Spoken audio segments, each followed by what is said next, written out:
将军太不识人了，在外面偷偷养了18年的妻室，女儿都跟小姐一样大，这是把您的脸面放在地面上踩啊！夫人，万万不可啊！这和离书一旦写下，就不能回头了呀！我苏家女儿一生清白，绝不与此等人为妾。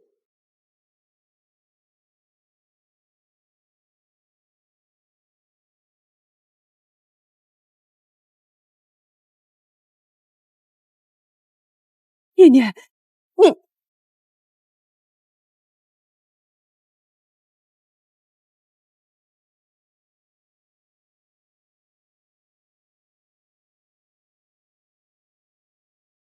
娘，听我，别和离。申官发财死丈夫，这破天的富贵，凭什么让给外人？我叫沈念，镇北将军府嫡女，眼前的人是我娘苏婉。上一世，她发现爹养了18年的外室，愤而和离，净身出户。3天后，圣旨到。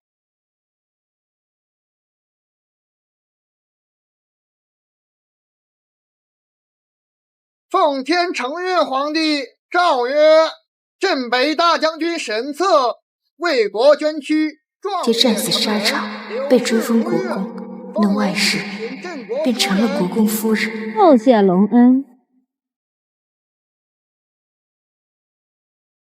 臣父明旨。他们身着锦衣华服，摇身一变，成了镇国公府的新主人。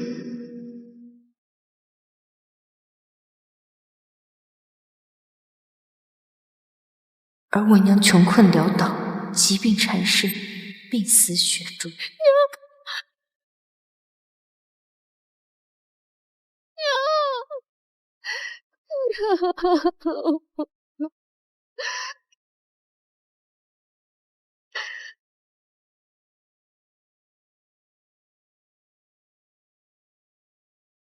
我重生回到娘写和离书的那天，回到父亲战死的前3天，我绝不会再让上一世的惨剧发生。娘，你相信我，给我3天，只要给我3天的时间，就能扭转一切。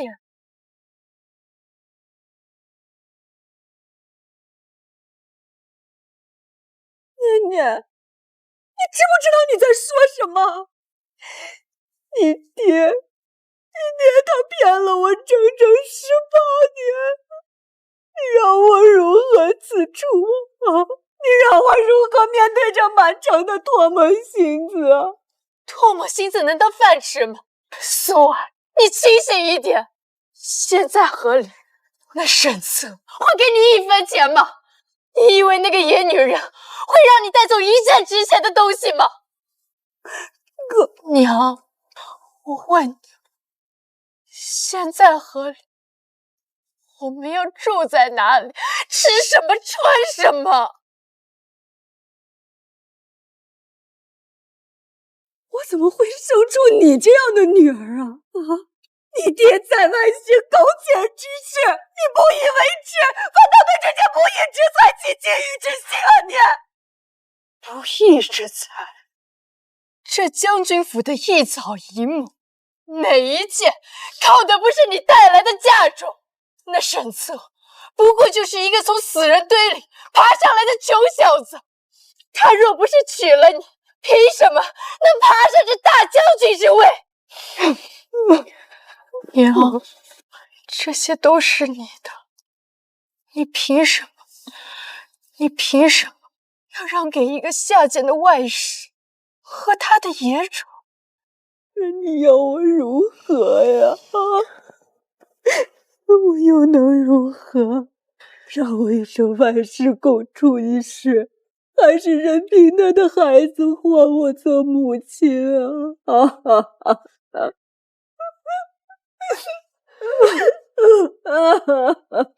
不，我要他什么都得不得。3天之后，一切都会不一样。不好了！夫人，小姐，外面一个自称柳夫人的女人带着一个小姐前来，说是奉将军之命要搬进来住。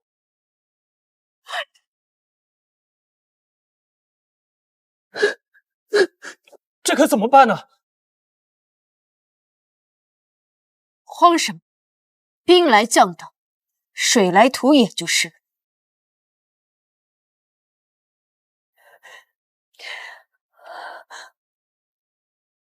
怎么？是我这个狄小姐说话不管用？我是觉得小姐有些不一样了。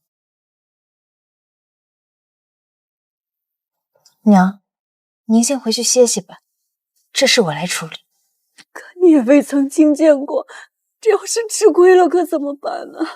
您放心，我不会吃亏的。吴妈，带娘回去歇息。是，小姐。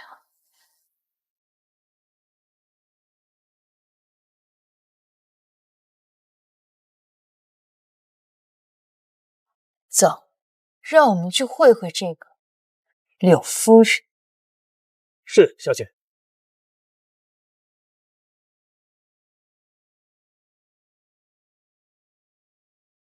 娘，这就是爹的家。没错，这也是我们的家。听闻沈家主母苏婉性子刚烈，正跟爹闹和离呢，正好顺了我们心意。是，等他们离开以后，沈家我就是主母，而你就是沈家的大小姐。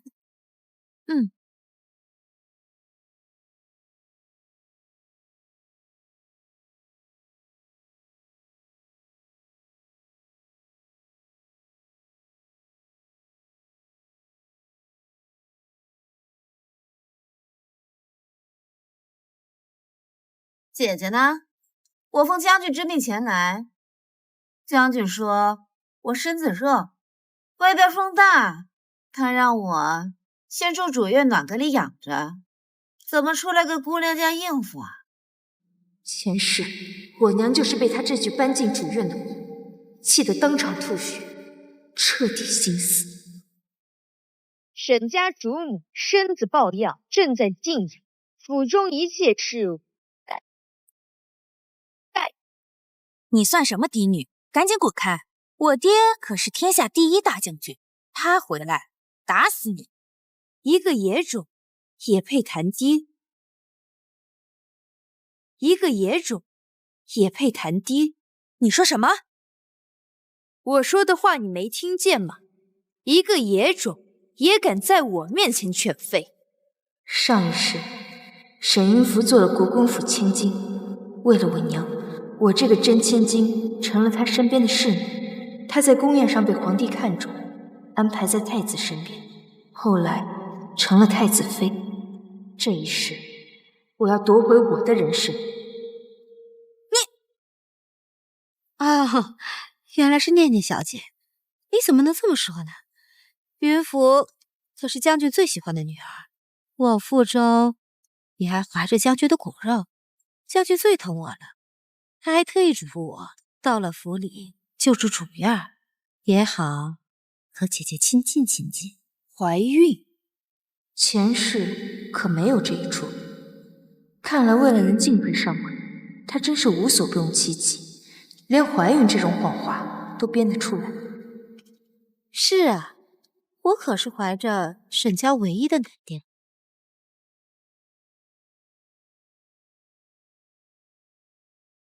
我爹的妾室进门都要从侧门走，当着主母的面要自称奴，见了嫡子嫡女要行跪拜。我可是再者，你算哪房子的妾？谁给你的胆子敢走正门？在主母卧病之时，妄议主院规矩。没想到苏婉的女儿竟如此牙尖嘴利，句句拿规矩压着我。念念小姐，我只是奉将军之命，你怎能这般羞辱我？我好歹也是将军心尖上的人呢。真是笑话，一个上不得台面的外甥，也敢提心奸二字？你说什么？我爹若是把你放在心上，为何18年来不给你个妾室的身份？为何一直把你养在城外，从未踏进将军府一步？你个死丫头！怎么被我说中了？沈念，你敢这么羞辱我们母女，当真不怕我爹收拾你吗？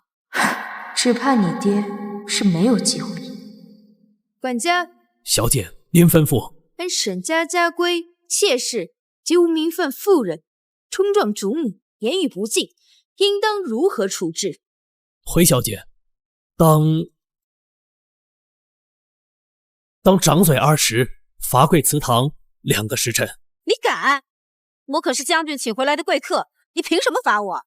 就凭我是将军府唯一的嫡小姐，我娘是圣上亲封的2品诰命夫人，而你无名无分，还带了一个来路不明的野女儿。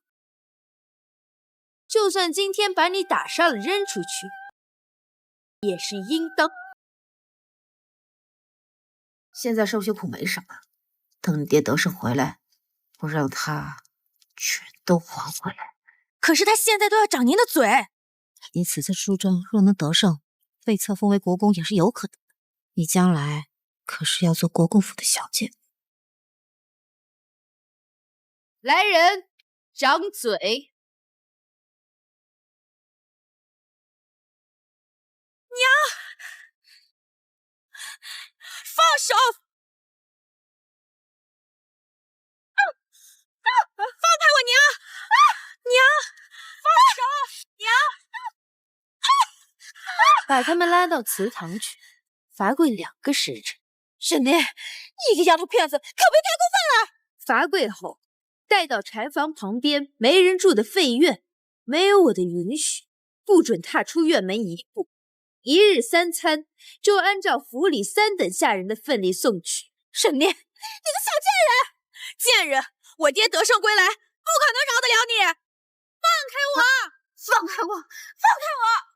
你爹不会得胜归来，3天后，你爹就会战死。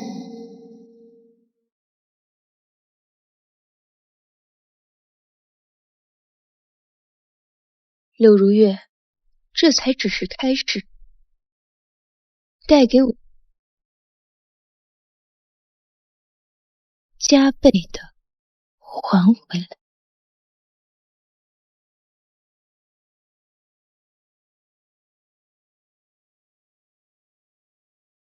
府中并非所有人都对我娘忠心耿耿，有不少人知晓父亲对柳如月母女的宠爱，定是盘算着该往哪边站队。我要断了他们的念想。小姐，人都到齐了。你们对柳氏母女有什么要说的？大小姐，柳夫人毕竟是将军的人啊，如今她怀有身孕，你把她安置在废弃的院子里，这要是传出去，恐怕对将军和您的名声也不好啊。是啊，小姐，这冤家宜解不宜结，柳夫人性子温顺，不如……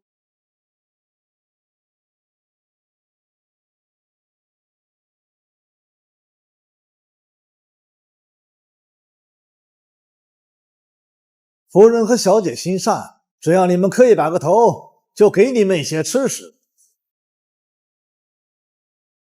哈哈哈哈哈哈！前世他就是第一个投靠柳如月，没少帮着欺辱我和我娘。大小姐，您毕竟年轻，又是个闺阁女子，这偌大的将军府还要靠我们这些人来操持啊。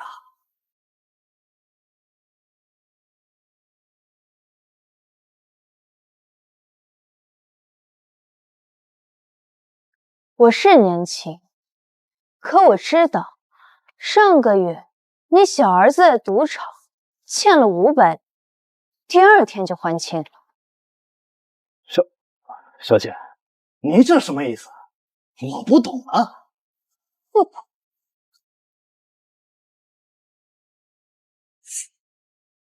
这是采买处的册子，上个月15，你从晨曦王记才买了20匹上好的蜀锦，花了1200两。可实际上，你只买了10匹粗布，花了100两。剩下的银子去哪了？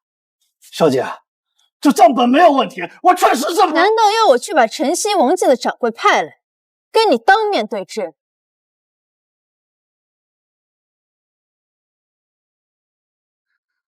小姐饶命！小姐饶命！小人一时糊涂，以后再也不敢了。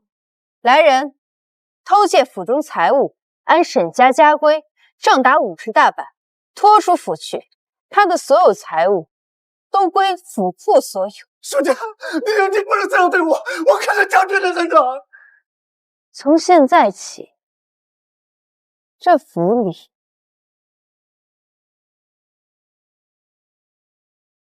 只有夫人的人和我的人。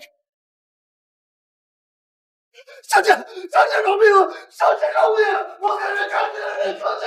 哎呀，说是。你们对我的处置可有异议？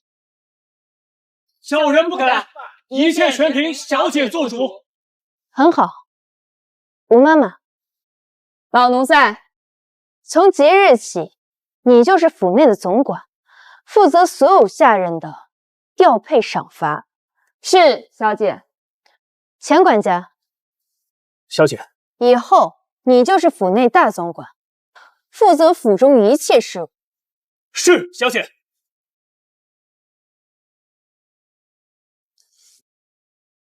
我母亲身子抱恙，父亲又出征在外，即日起，府中钟会由我代为掌管，所有账房库存都交到我面前，敢阳奉阴违者，马管事就是你们的下场。是。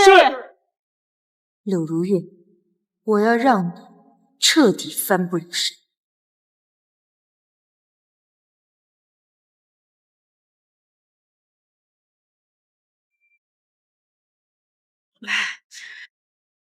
沈念这个贱人敢这么欺负我们，娘，我们就这么受着。将军出征前，让其副将张彪照应我们母女俩，等他明日寻来，我定要那个贱人好看。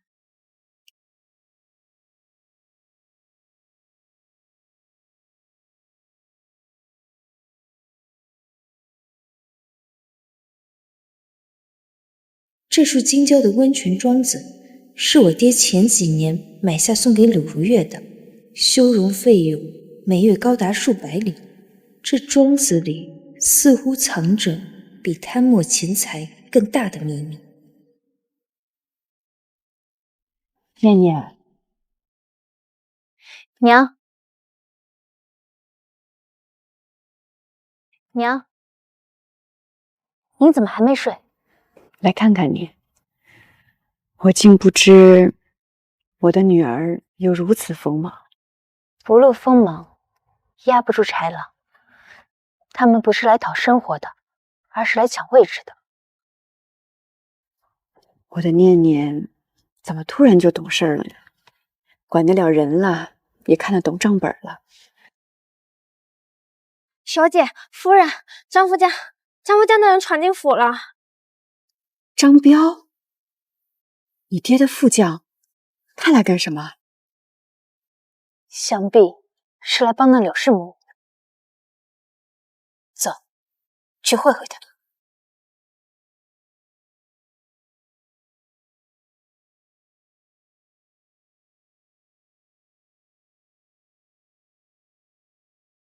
嫂子，末将听闻府中有人苛待将军骨肉，特此前来问个明白。张副将，这是沈家的家事。家事？大将军出征前把柳姑娘母子托付给我，这也就是我的事儿。你看看，把将军的女人孩子关在柴房旁，还要活活饿死他们。天下竟有如此恶毒的女人，你不配做我兄弟的媳妇儿。张大哥，不怪姐姐，都怪我命苦，只求姐姐给岳父一个名分。他才把养了10余年，受尽苦头，能让孩子认祖归宗，我就心满意足了。这才是你的真实目的，让你女儿上了族谱，将来就是沈家小姐，好把我踢出去。认祖归宗总要有个凭证吧？眼下老爷不在府中，如何验的？将军此前在我处疗伤，这块手帕上有他的血迹，可以用来验亲。一块擦过血的旧手帕，就想用来验亲？柳夫人的话可真是可笑。什么意思？难道我还造假不成？张叔叔，你看他们说的这是什么话呀？够了！欺负人也要有个度。柳夫人都同意滴血验亲自证身份，你们为何不愿？好啊，既然柳夫人这么想验证这个假千金的身份，那么验一验也好。你说什么？但我有个条件，为是公平，还请您去请几位沈家族老，再请2位与我父亲交好的将军同僚。年纪虽小，但却比你娘懂事。好，就这么定了。明日午时，我去找人，祠堂开宴。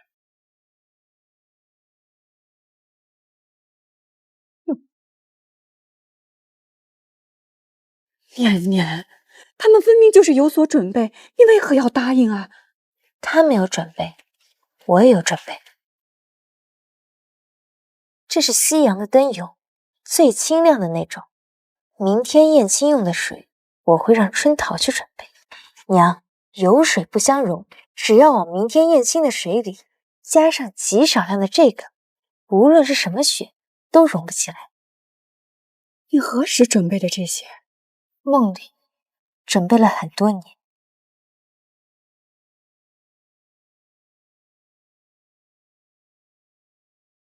听闻大小姐善妒狠毒，容不下将军唯一血脉，把柳夫人和小姐关在柴房，只给冷饭馊菜吃。可不是嘛，柳夫人的肚子里还怀着一个，保不准就是个男娃，是沈家继承人。这要是一尸两命，将军回来可如何交代？我娘肚子里怀的就是弟弟，有郎中把过脉，还没有出生就知道是男是女，这郎中还真是厉害。够了，你怎么如此刻薄？苏婉，这就是你教出的好女儿？哼，有其母必有其女，难怪沈策在外养妾室。你不是闹着要和离吗？还不去写？娘，你看到这些人的嘴脸了吧？沈家能有今日，完全是靠苏家支撑。如今苏家落，他们就急着把我们赶出去。念念是我的女儿，容不得你们在这说三道四。你们母女赶紧让位置，旧人不去，新人也进不来。新人进门总归有个章法吧？既然都同意滴血认亲，那么今日便在祖宗面前验个明白。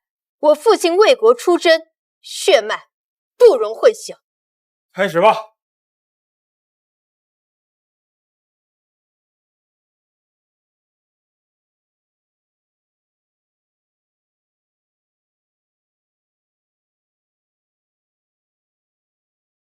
开宴。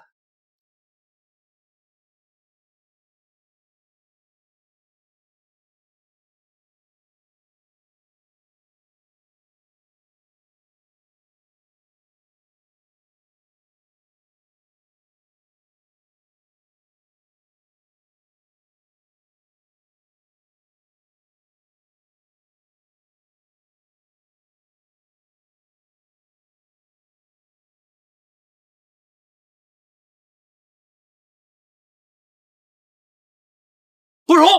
什么？真的不容？不可能！不可能！拦住他！这谁有问题？是沈念动了手脚，他害我，他害死我母女俩！贱人，你派我进沈府，用卑鄙手段！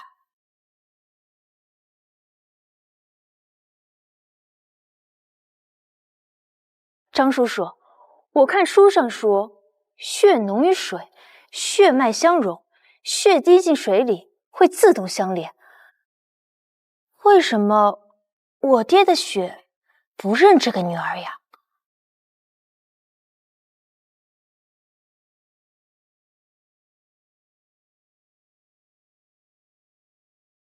贱人，是你换了水，你怕我跟你抢位置？一个野种也配跟我争抢？我不是野种，我是沈家千金。是不是沈家千金不是你说了算？现在结果已出，你就是个野种。各位族老，还有什么话要说的？这到底怎么回事？是他会妖术，我是冤枉的，岳父就是将军的女儿。现在结果已出，你还敢狡辩？这个女人带野种进沈家门，混淆血脉，为奇耻大辱，还请各位族老惩戒。还请族老们惩戒。我是将军的女人，你们不能惩戒我。说的不错，将军在外出征，我们怎么能动他的女人？还是要等将军回来再发落。理当如此。好啊，身为族老，却不能公允处事。我是无所谓，可今日的舆情若是传出去，看看丢的是谁的脸，看看你们还怎么服人。那你看该如何？柳氏混淆血脉，污蔑嫡女，按沈家家规，该杖责20时，罚跪祠堂2日。一个姑娘家心上却如此歹毒，你真是想要我的命啊！他才多大，狠辣果断，怕是寻常男人都比不上。我活了2世，又怎么能让悲剧重演？执行家法！不许打我娘！我娘肚子里面怀着我爹的儿子，若因此滑胎，你们谁能担责？对，真动了家法，腹中胎儿肯定保不住啊！你一个野种，也有资格说这样的话？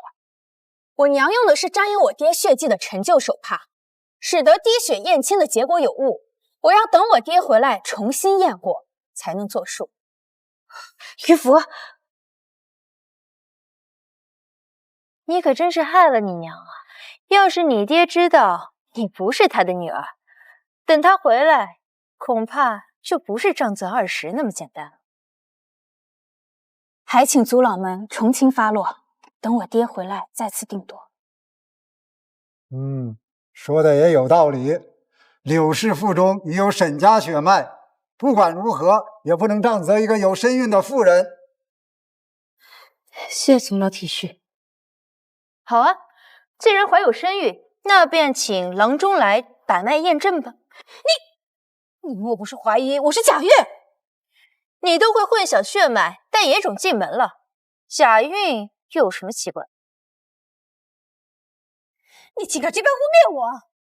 是不是污蔑？请郎中来把脉查验便知。沈念，你这是要逼死我们母女俩！来人！我是将军的夫人，岂能容你这般侮辱？今日我便受你这20杖责，但是若是将军的血脉流失，那就是你的责任。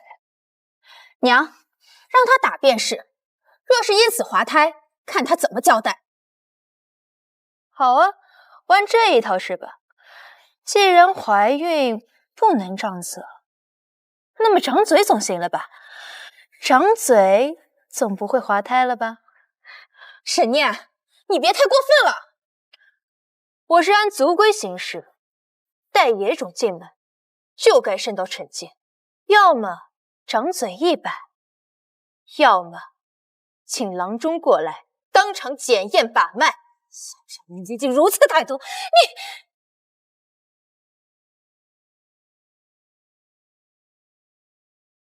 那手帕上的血是谁的还不知道？你肚子里有没有胎儿？你自己清楚。这打你是非挨不可。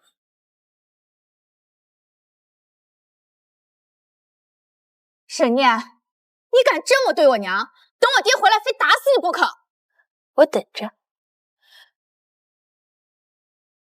来人！柳氏混淆血脉，诬陷嫡女，掌嘴100。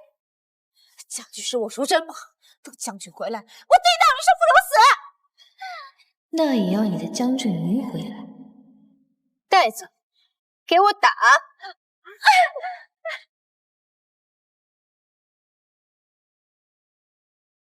娘，娘，啊啊啊啊啊啊！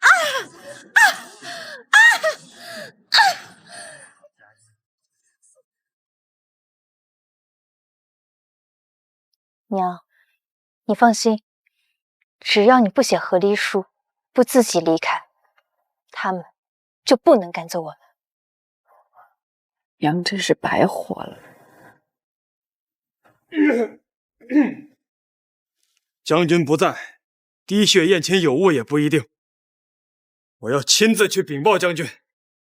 随便。另外，我再奉劝一句：小小年纪不要这么心狠手辣，得饶人处且饶人。哎，这算什么？等明日爹的死讯就会传来，那时他们才会真正绝望。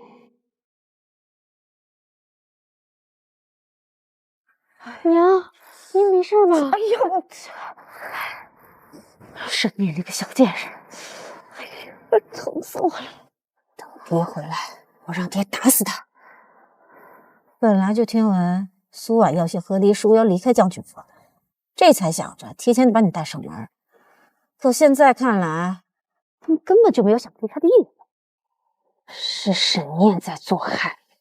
是啊，他怎么能这么有心机？哦，对了，他已经知道我假孕的事情，这事儿怕是瞒不住了。那怎么办呀？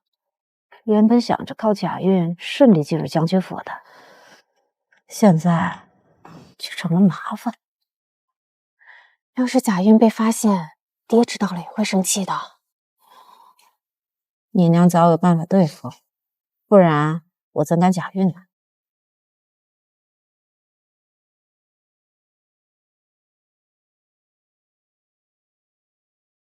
娘，这是什么？这叫服下会腹痛出血，状若小产，但伤身，慎用。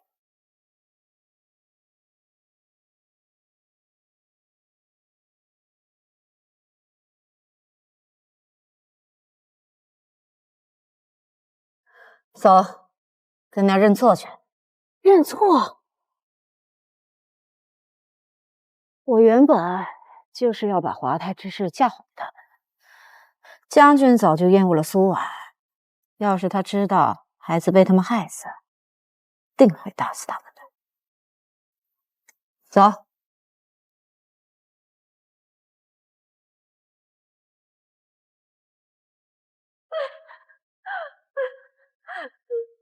姐姐，念念小姐，妾身知道错了。谁给你的名分，敢在我娘面前自称妾？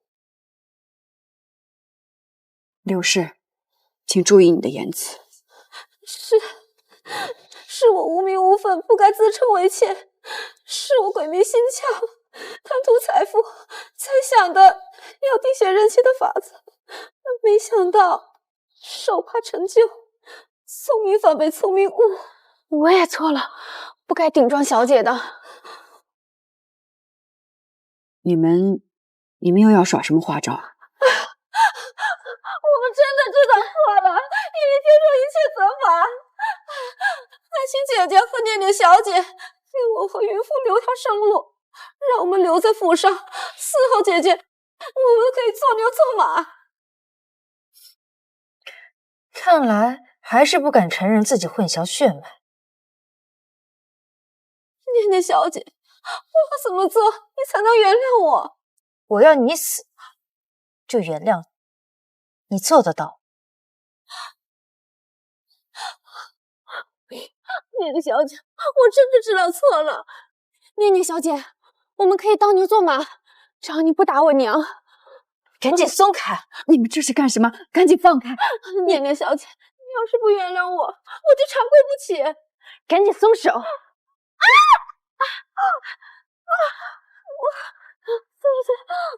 的肚子！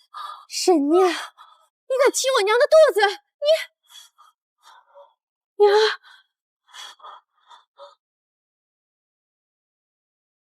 出血了！啊，流血了！那腹中胎儿定是保不住了。这可是将军的骨肉啊，说不定是个男丁呢。肚子，我的肚子！娘，怎么样？我动都未动，装的可真像。看来是有备而来。我向你求饶认错，只求你放我们母女俩。你罚我骂我都可以。我罚的是将军的骨肉啊！将军的骨肉，你可真敢说！沈念，我们都给你磕头认错了，你还要怎样？你踢我娘的肚子，害死我爹的孩子。等我爹回来，我要你死！这才是你们的真面目，终于把你们的目的露出来。不过，我不是神策，不会被你们的花招所蒙骗。念念，你的意思是，这柳氏她并未怀孕？没错，她是假孕。明明是你让我画她见红，却说我假孕以挑罪责。你心机实在是太深了！哎呀，我的肚子好疼啊！我的孩子，将军，你快回来吧！哎呀，我心机深，你借此机会推脱到我身上，让假孕之事消除，可真是一石二鸟啊！在场的人都看到了，就是你踢我娘的肚子，你逃不脱。我就没想到，假的真不了，真的假不了。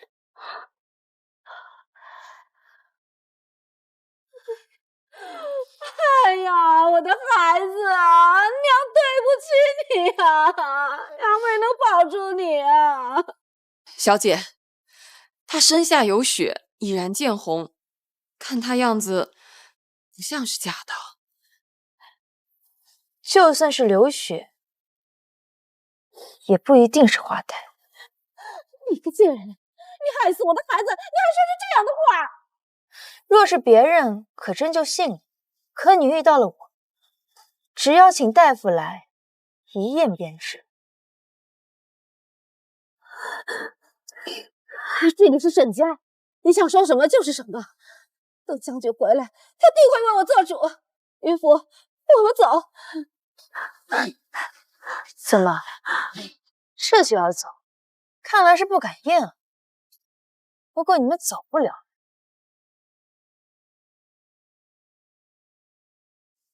夫人、小姐，宫里的华御医到了。华御医，念念，是你请御医来的吗？不是我。那他为何深夜造访？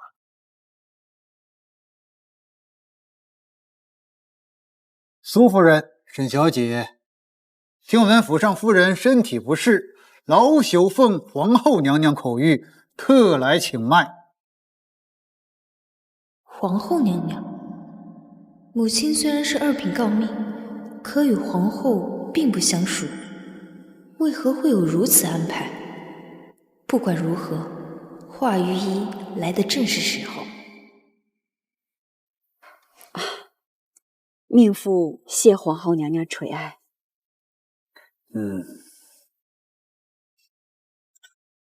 这位是为何裙下有血污？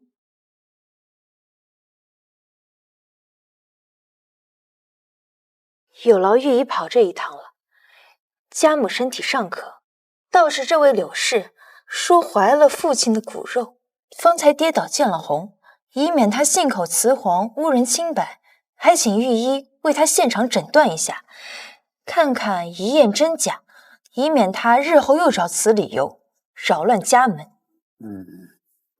既涉子嗣血脉，确应谨慎，老朽便瞧瞧。不敢劳烦御医看诊，我腹中的胎儿滑落，你是他的命数。意外滑胎，若不及时调养，恐生恶疾。老朽身为医者，岂能坐视不管？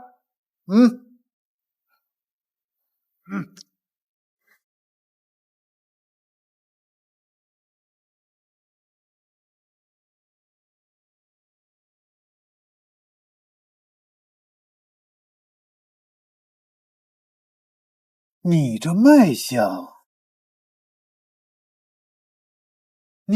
象滑稽浮躁，乃药物催发所致，并非喜脉。你胡说！我明明就是滑胎见红。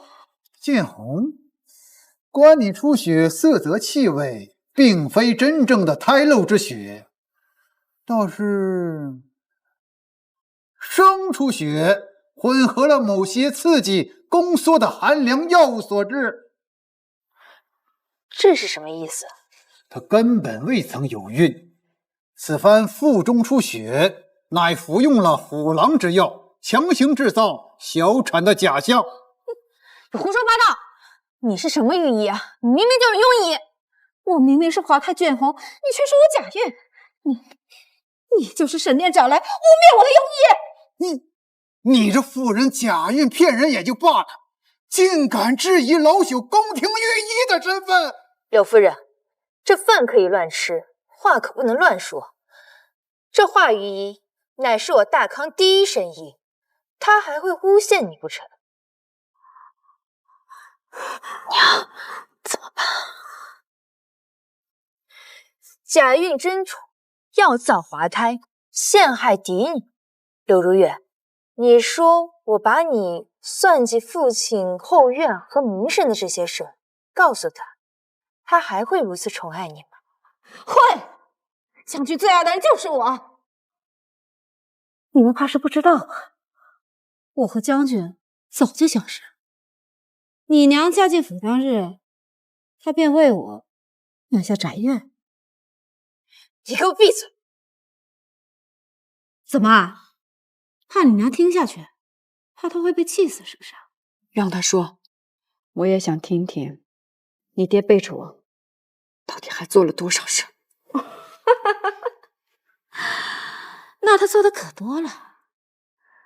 他用你的嫁妆供我吃穿，你当时对将军检医所使，没想到趁机代言了。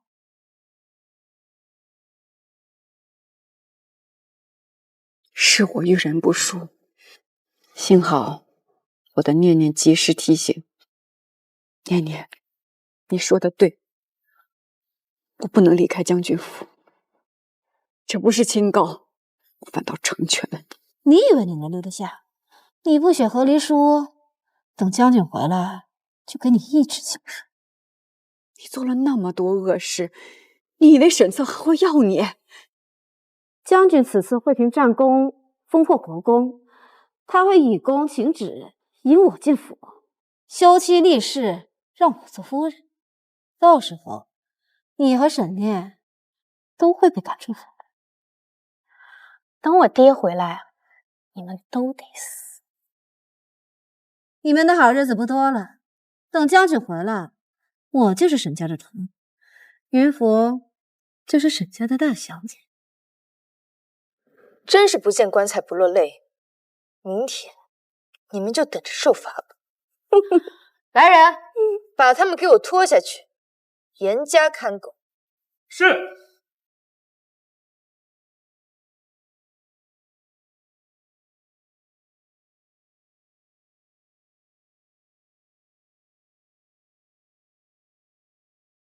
华御医，是皇后娘娘让您来的吗？是。多谢御医明察秋毫，还我母女俩清白。今日之事，就请华御医如实向皇后娘娘禀报。沈家的家事，让娘娘见笑了。小姐虽未出阁，处事却极有章法，老朽定会如实回禀。夫人，小姐，老朽告退。念念，我与皇后娘娘并未相熟，此夜之事又事发突然，这皇后娘娘为何要帮我们啊？我也不知。算了，不要再想了。明日他们就会受到惩罚。柳氏的话，您别放在心上，他不会得逞的。经历了这么多事儿，娘也知道该怎么办。殿下，按您吩咐，我已去过沈府。见到沈念了？见到了。沈家嫡女聪慧非常，就算微臣不去，她也能从容应对。只是臣不明白，殿下是如何知晓柳氏假孕？这是秘密。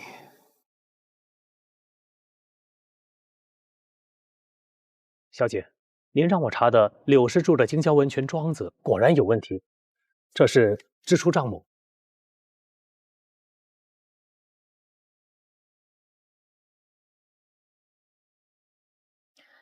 沈云福的生父找到了吗？小姐，若不是您让我查，我断然不敢相信那柳氏还真敢做出这种事。这么说来，是找到了？找到了。跟柳氏私通的人姓王，是一名货郎。没想到跟柳氏私通的竟然是这样一个人。派人去把他给我找来，我有待遇。是。只可惜我那抛妻弃女的渣爹是不会知道。我让你备的东西备好了吗？备好了。可是府上无人亡故，为何要备殡葬之物？我让你备，自有让你备的缘由。去正厅吧。是。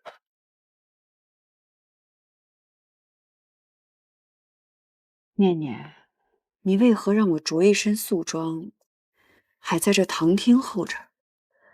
不止我们要候着，柳氏母女也要候着。夫人，小姐，人带到了。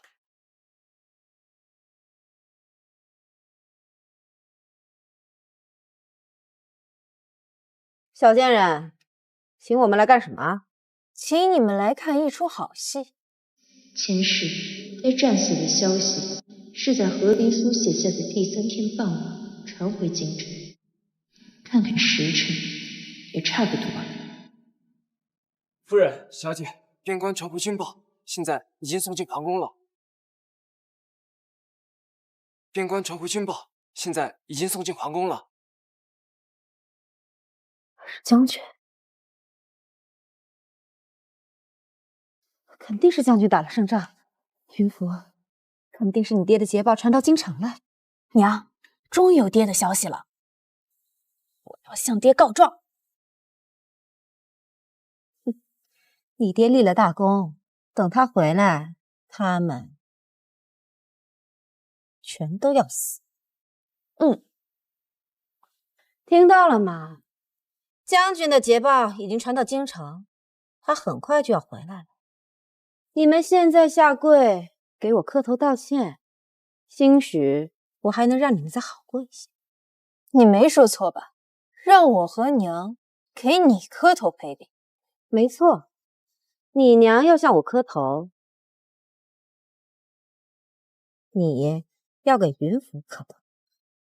磕头。柳夫人，我看你是犯癔症了。柳氏，我这个当家主母还在这儿坐着呢。好，暂且让你们舒坦几分，反正你们的苦日子马上就要来了。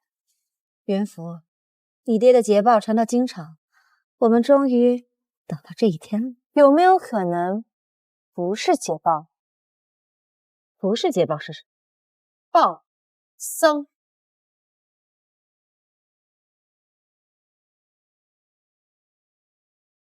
去传旨吧。是陛下。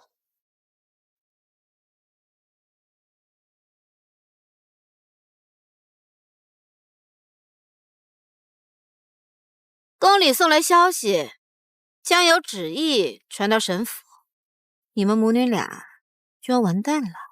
娘，他们已经知道怕了，要不然怎么会让我们在这儿候着？哈，哼，晚了，现在就算给我磕100个头也没用了。我让你们在这候着，可不是让你们疯狂，而是让你们知道什么是绝望。可笑，我的靠山终于要回来了。沈念、苏婉，我要你们死！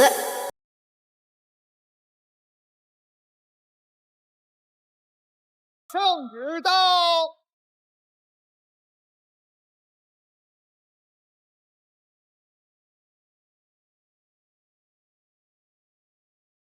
奉天承运皇帝诏曰：镇北大将军沈策与余关一身先士卒，力抗北敌10万大军，为国捐躯，壮烈成仁，朕心甚痛。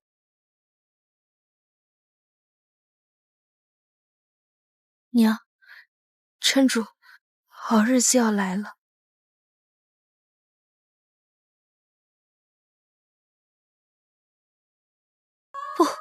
不可能！将军他天下无敌，怎么会战死？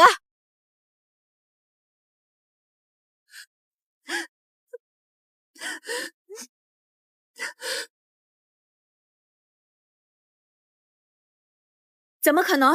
我爹英勇不凡，怎么可能战死？肃静！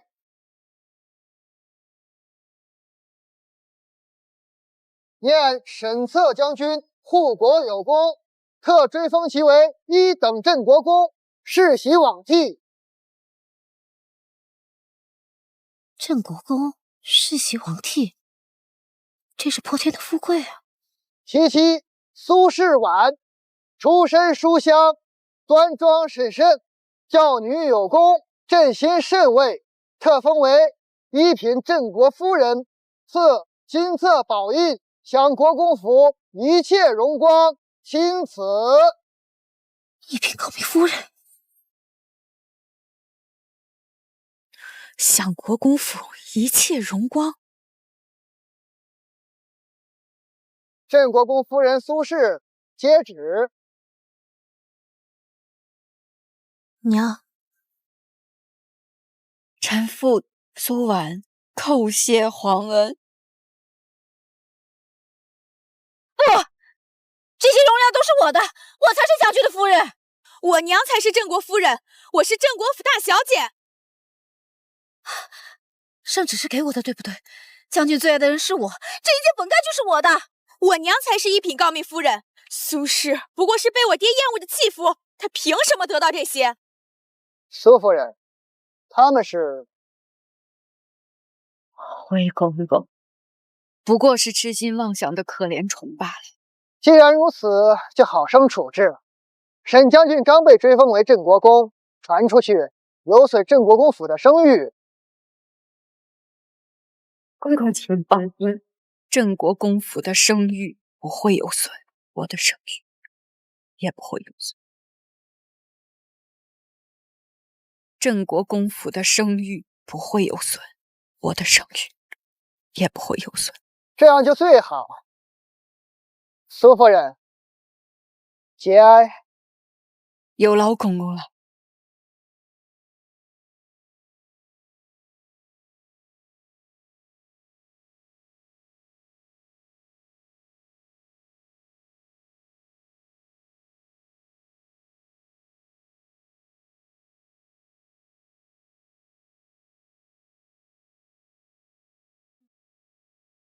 贱人，把圣旨交出来。圣旨给了你，镇国夫人1品诰命夫人的头衔就是你的了吗？你不是要写和离书离开沈家吗？为什么不离开？为什么？就差3日了，这些本该就是我的。是啊，差点就是你的。我是将军最爱的女人，可我什么都没有。这不公平，这不公平！公平？当你背着我娘，跟我爹你侬我侬时，当你用我娘的嫁妆穿金戴银时，你可想过公平？你给我闭嘴！你娘都要写和离书了，是你拦下的；我都要进将军府了，是你让我一无所有。都是你这个小贱人！原来你才是罪魁祸首！我要你死！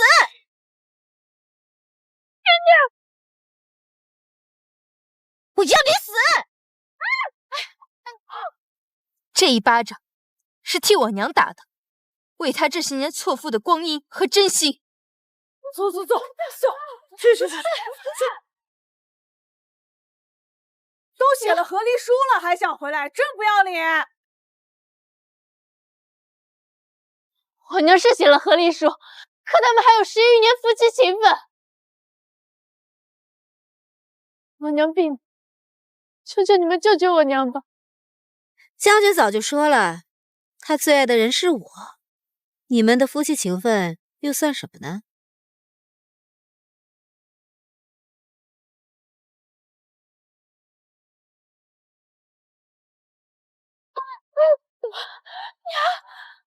这一巴掌是替我自己打的，为你让我和娘受的气。夫人，求求你，救救我娘吧！那你给我磕100个头，我就救你。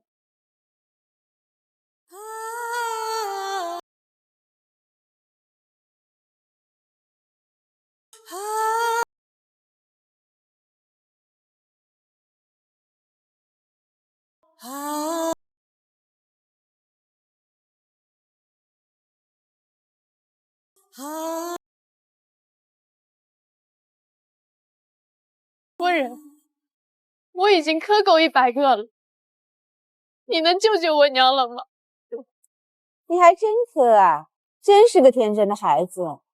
但别说你磕100个头，就算你磕1000个头，我也不会救你娘。要不你也给我磕100个试试？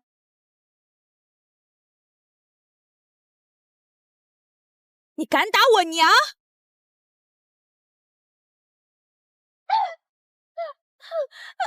岳父，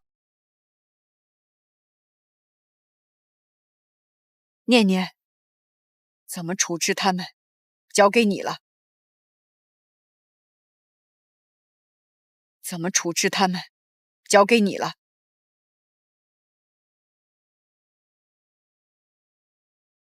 所有人给我听清楚了，此2人与我郑国公府无半点干系，他们不是什么贵客，也不是什么未来主子，只是2个妄图攀图富贵、混淆血脉的骗子。来人，把他们拖进柴房，没有我的命令，不许给1滴水、1粒米，让他们也好好尝尝没有饭吃的滋味。是。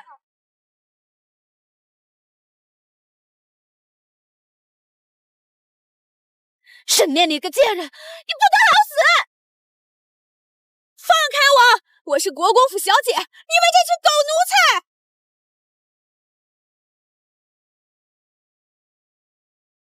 娘，现在您是郑国公夫人了。只是3天时间，你仿若脱胎换骨一般。若是没有你的阻拦，娘怕是早就写下了那和离书。就算为了你，娘也会守好这一切，做好这个郑国公夫人。这府中再没有人敢欺负我们了。刑部尚书刘大人前来吊唁迎宾。武威将军前来吊唁迎宾。真是风光啊！满朝文武都来了吧？这陛下亲笔提了国之栋梁的匾额，就冲这一点，也全都得来呀。走，进去吧。请。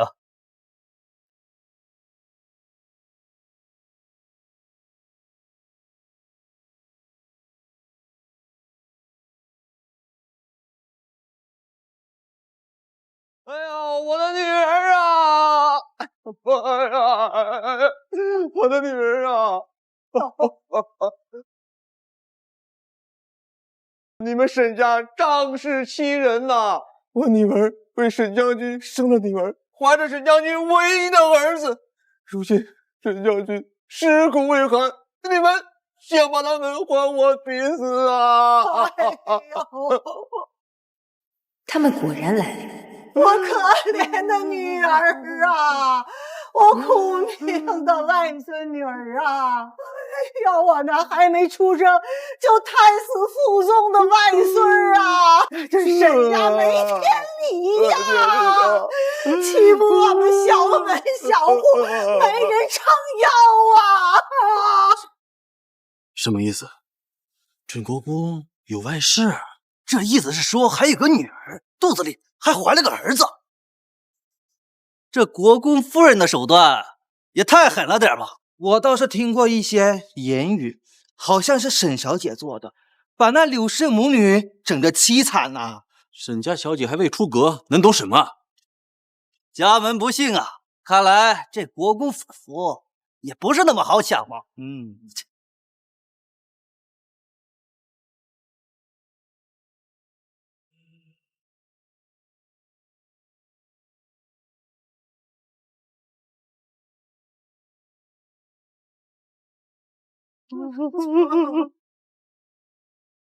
你们是什么人？我们是柳如月的家人，是你爹的岳家。好，岳家，我只知道我爹有一个岳家是江南苏家，怎么还有个岳家是柳家？你们是哪儿来的骗子，敢在我爹的灵堂前闹事？敢在我爹的灵堂前闹事！我们家如月虽然没名没分，可是她跟了将军整整18年，还为他生下女儿，怀下骨肉。如今将军不在了，你们就要把我们赶尽杀绝吗？还把我女儿和外孙女囚禁起来，天理何在？是啊，诸位可得给评评理呀！我们小家小户就该死吗？就是啊，这不气死人吗？哎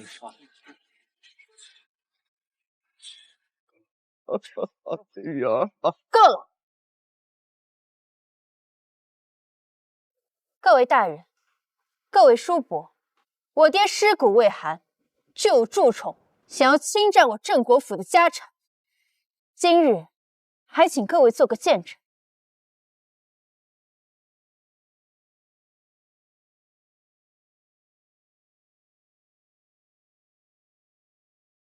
永安6年，我爹为柳氏在京郊购买了一处温泉庄子，花费白银12000两。永安7年，柳氏以母亲生病为由，从我爹这支出白银3000两。永安8年，柳氏又以兄长要娶妻为由，支出白银5000两。10余年来，柳氏一个上不了台面的外室，林林总总从我爹这骗取财产、房契、田产、金银，总共10万余两。这10万多两呐！这么多银子，够一个普通人花好几辈子了。就是啊，这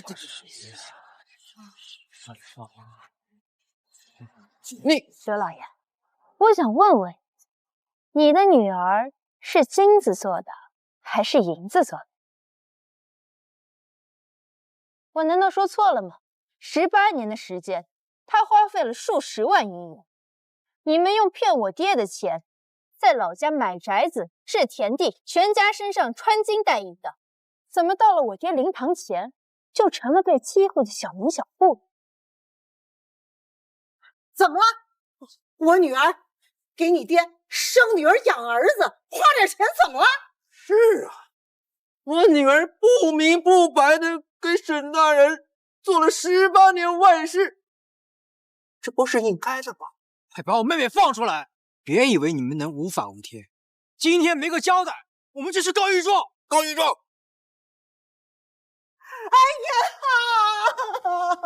哎呀，没天理呀！欺负人呐！这怎么闹成这样？都是一家人，都是。沈将军啊，您的在天之灵可得看看啊！你的女儿都被他们欺负着。要不花些钱把他们打发了去？今日宾客多，你爹又是陛下刚刚追封的郑国公，岂能有污点？您说的没错，我确实要帮爹洗清这个污点，不过不是为了他，而是为了您能在这国公夫人的位置上坐得更稳固。你想怎么做？来人，去把柳氏母女带上来。是，小姐。带他们做什么？他们撒泼打滚的，不好控制。放心，您就看着吧，这好戏才刚开始。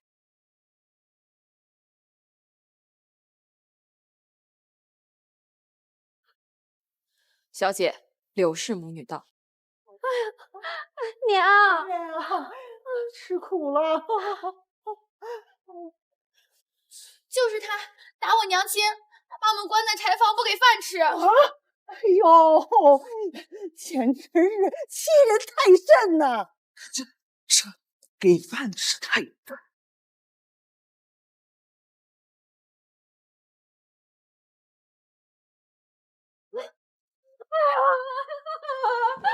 将军啊，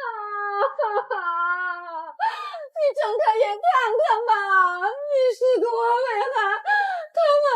他们居然逼死我们母女俩呀，将军！将军！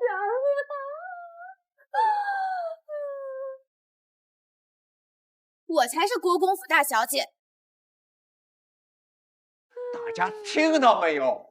今日就当着各位大人的面，批评这个说法。赵某让渔夫入左府分一半的家产，我们就去敲灯笼鼓，告御状，对，让天下人都听见。对。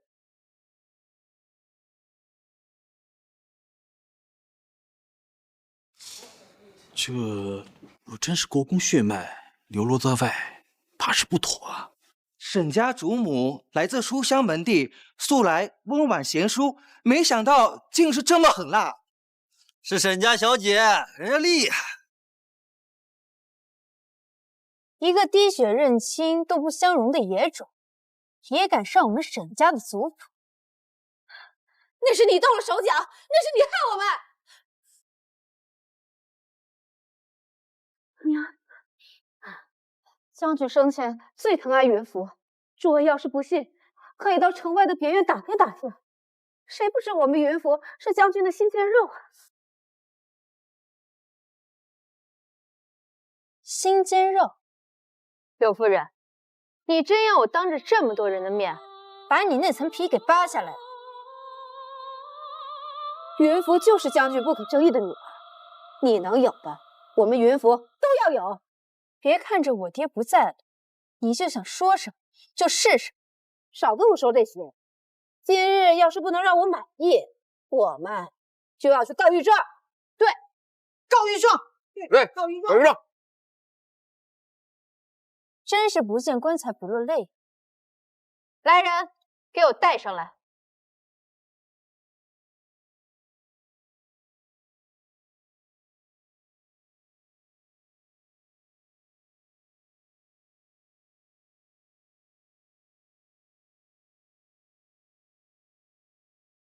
夫人，小姐，人带到了。柳夫人，这人你可认识？我不认识。当真不认识？如月，还真是你！别叫我不认识。沈念，你又在做什么害？如月，这就是我们……不是，他不是。柳夫人看着有些心虚，那我来问问，你叫什么名字？回小姐，小人叫王武，是个货郎。王武，那你可认识柳夫人？认识，小人20年前在老家走街卖货，柳娘子常来买我的针线，我们还……我也不认识你，哪来的无赖，敢勾搭我？哎，这块鸳鸯手帕，你可认识？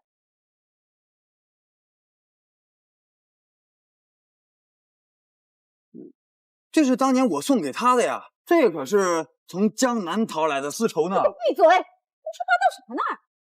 我怎么胡说了？这上面血迹还是我的，我当年切了手，你拿这手帕给我包扎的，你忘了？就是。满的谁让你发出？柳夫人，请自重。念念，这怎么回事啊？您还没看明白吗？这位王武是柳如月的相好。这位王武是柳如月的相好。怎么了？我不认识他，我跟他半点关系都没有啊！认不认识，可不是你说了算。那这沈云福他……这沈云福不应该姓沈，而应该姓王。你口口声声叫沈策为爹，实际上这位才是你爹。不是，我爹是郑国大将军，是国公，不是什么货郎。福儿，你左脚脚底有颗红痣，对不对？你娘当年那晚生你的时候，我还偷了只鸡，给她炖汤来着。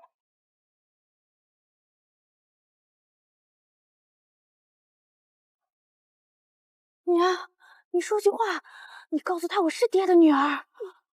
别胡说！我是国公府大小姐，不是什么货郎的女儿。哎，你这死丫头片子，跟你娘一样没良心！怎么了？当我闺女丢人啊？都是你个贱婢害我妹妹，我打死你！拦住他！想必诸位都已经看清了，柳氏用情夫染血的旧帕，冒充将军血脉，挟女讹诈。这柳氏没有资格进我们沈家的门。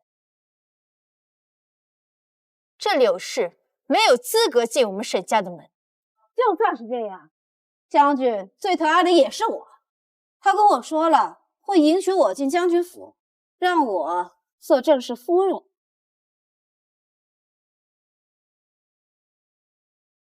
最爱的人是你，没错。你真以为我爹傻？他征战沙场这么多年，什么样的人没见过？你以为你的那些小伎俩，他没有看穿？你什么意思？你怀的那个野种，我爹早就知道了，所以迟迟未把你娶进门，只不过他不想对外声张而已。你胡说八道，将军他……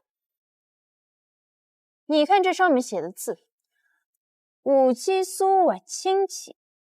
这是我爹出征前留下的。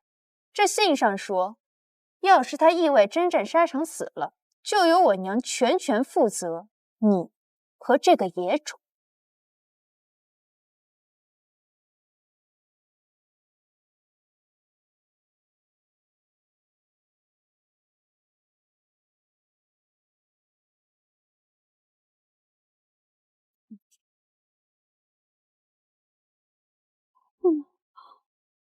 将军不会说出这样的话的吧？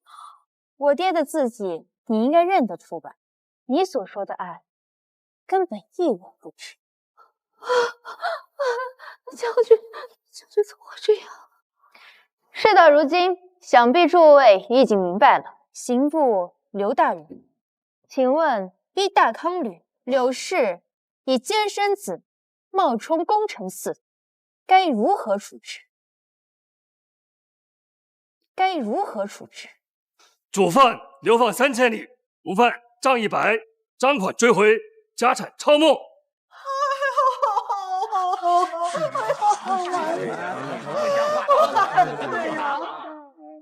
你们犯的罪行自会由朝廷惩治，而你们欠沈家的钱，必须要追回。丽丽小姐，我错了，我真的知道错了。夫人，我错了，我可以还钱，不要把我发配到兵家。还钱？你拿什么还？我在京郊还有温泉庄子。那庄子本来就是沈家的，跟你有什么关系？那我还有钱，我爹娘也有，可以拿那点钱来还钱。不要把我们流放，只求你们。你乱说些什么呀？明明是你骗的钱，跟我们有什么关系啊？娘，你怎么能这样？如月，你娘说的没错，是你生养野种，企图欺骗沈将军。夫人，念念小姐，这些卑劣之事都是他一人所为，我们是毫无知情啊！要罚就罚他一人，我们是无辜的呀！爹啊！闭嘴！我没有你这么下贱的女儿，我没有你这么下贱的女儿。爹娘说的没错呀，你怎么那么贱呢？放了沈将军欠事不做，跟这个货郎厮混，还生下个野种。念念小姐，是他骗了沈将军，占了沈家的家财，跟我们没有关系啊！想流放就流放他一人好了。你们柳家贪心不足，罪孽深重，满朝文武都看着，谁也救不了。沈小姐，饶命啊！饶命啊！哎呀，沈小姐呀！哎呀！刘大人，麻烦。来人，把他们带下去。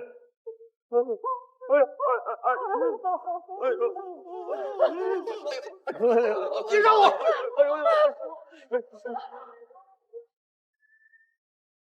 柳氏罪大恶极，只是流放太便宜他。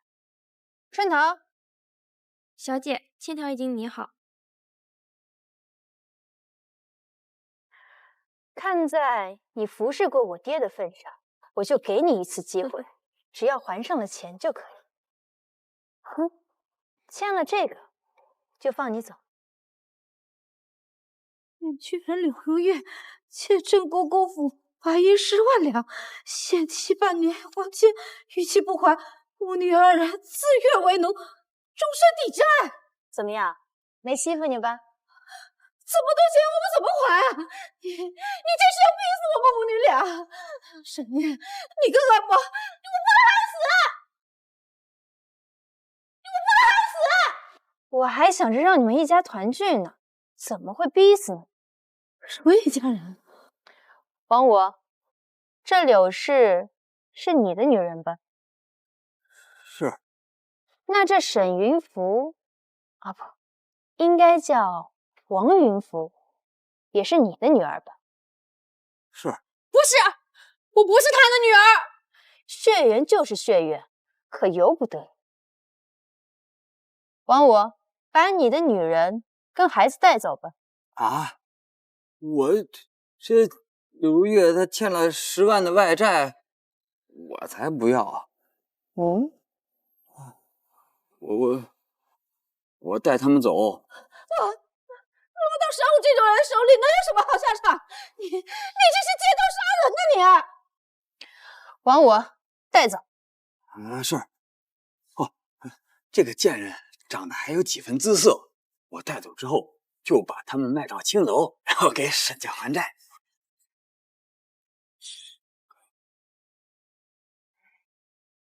这是你的事儿，跟我没关系。我不想再看到他们。是。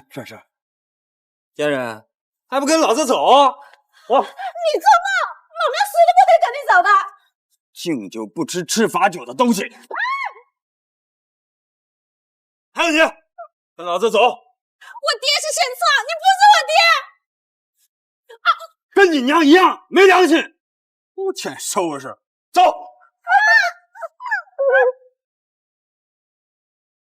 走，跟着俺们走。走。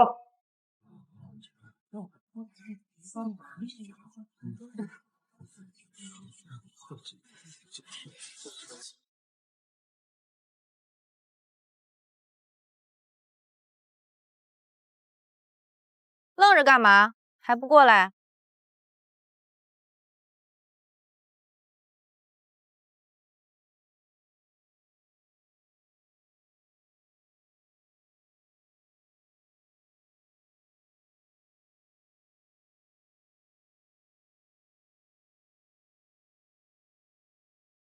这还差不多，跟在本小姐身边当一条好狗，本小姐开心了，还能施舍你几口狗肉。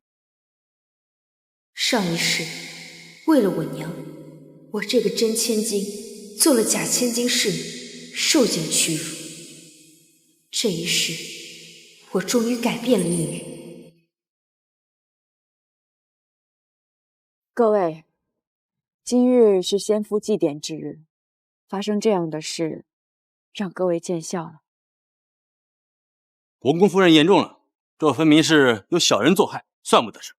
是啊，沈将军常年出征在外，哪还顾得了这些啊？没想到这个不要脸的妇人竟然敢来闹事，真是自己欺辱自己欺辱啊！虽说有人闹事，但沈小姐维护国公声誉，处置妥当，传出去必是一段佳话。是啊，巾帼不让须眉。是国公有后啊！是。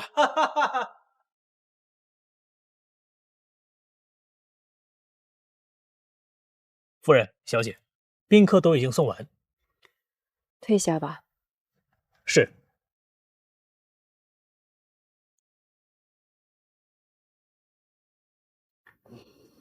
念念，今日之事是假的吧？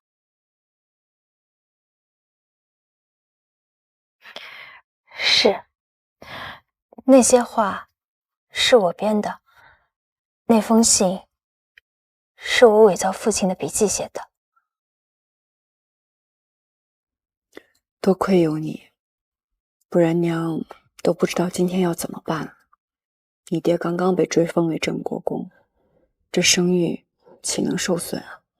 我维护爹的声誉，可不是为了他，而是为了我们。只要您国公夫人的位置稳固，我们就能守住这份家业。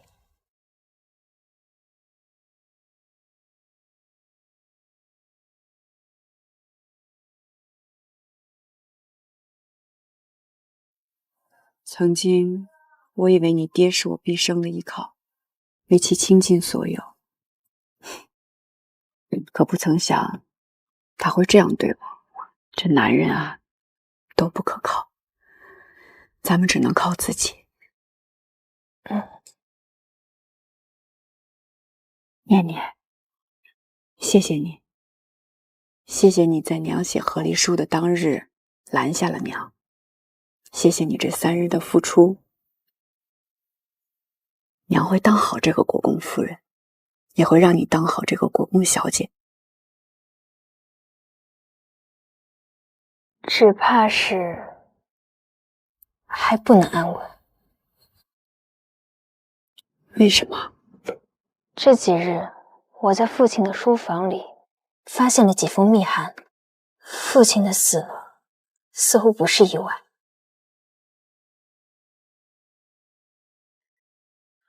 你是说你爹是被害死的？谁这么大胆呢？父亲发现朝堂中有人跟北夷勾结，刚有些眉目，就被人害死了。父亲虽然死了，但是这偌大的国公府家业，怕是被人觊觎了。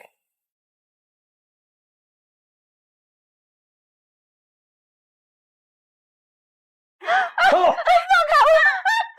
过来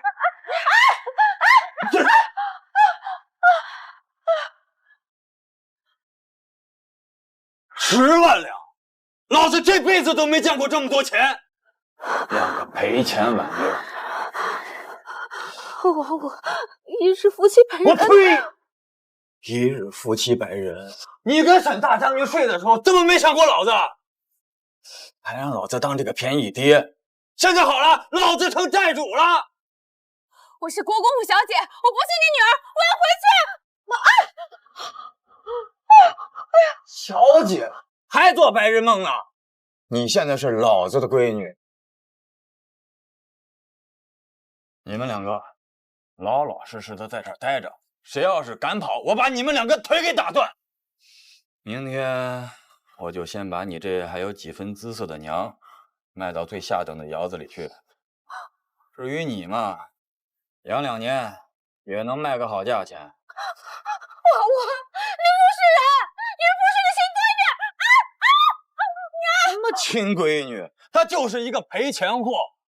好好待着，老子出去喝几盅，好好想想怎么把你们卖个好价钱还债。你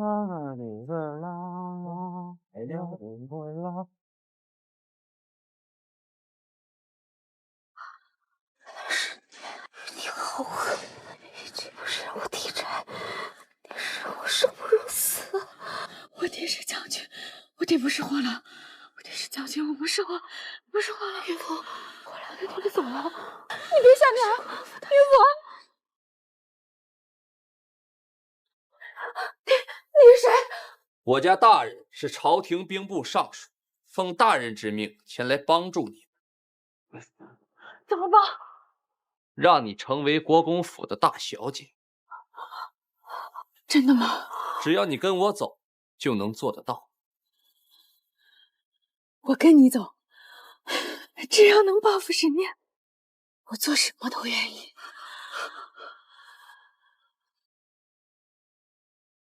华御医那晚突然造访，帮了我们大忙。他是受皇后娘娘嘱托，我们得当表现。宫中规矩甚多，切记谨言慎行啊！娘放心，女儿已经记下了。皇后莫名相助是什么缘由？记得上一世，沈云福在宫宴上被太子看中，后来得太子独宠。这一世，沈云福可没有这样的机会了。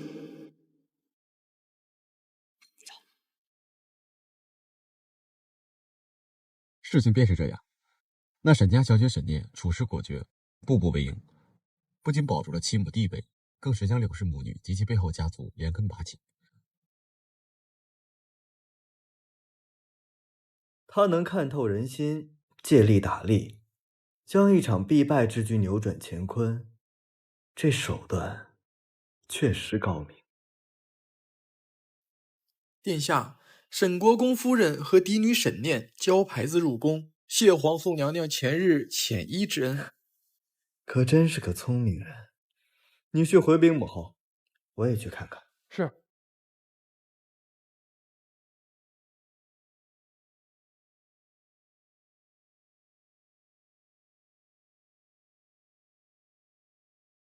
见过皇后娘娘。苏夫人请起，沈小姐也起来吧，赐座。谢娘娘。前日多谢皇后娘娘照拂，遣华太医前往解围，否则我们母女2人定是要蒙受不白之冤了。沈将军为国捐躯，你们母女不易，维护功臣遗眷，本是皇家应做之事。这就是沈念，抬起头来，让本宫瞧瞧。果然钟灵毓秀。听闻你能为母分忧，处置家事井井有条。回娘娘，臣女只是不愿母亲伤心，更不愿父亲身后亲民被污，幸得娘娘洪福庇佑，这才侥幸周全。不居功，懂进退，很好。苏夫人，你教养了一个好女儿。娘娘谬赞。太子殿下到。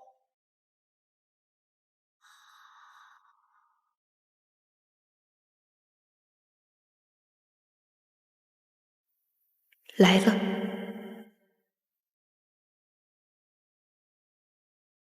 儿臣给母后请安。纯儿来了，正好。这位是苏夫人，这是沈小姐。参见太子殿下。夫人小姐不必多礼，早就听闻沈小姐智勇双全，今日一见，果真名不虚传。太子殿下谬赞了，臣女只是尽本分。这没什么，忠烈之后理应保全，更应扶持。日后若遇难处，可告知姑或母后。正是，日后若有人再敢欺你们母女孤寡，尽管报与本宫知晓。臣妇叩谢皇后娘娘、太子殿下隆恩。不必多礼，起来吧。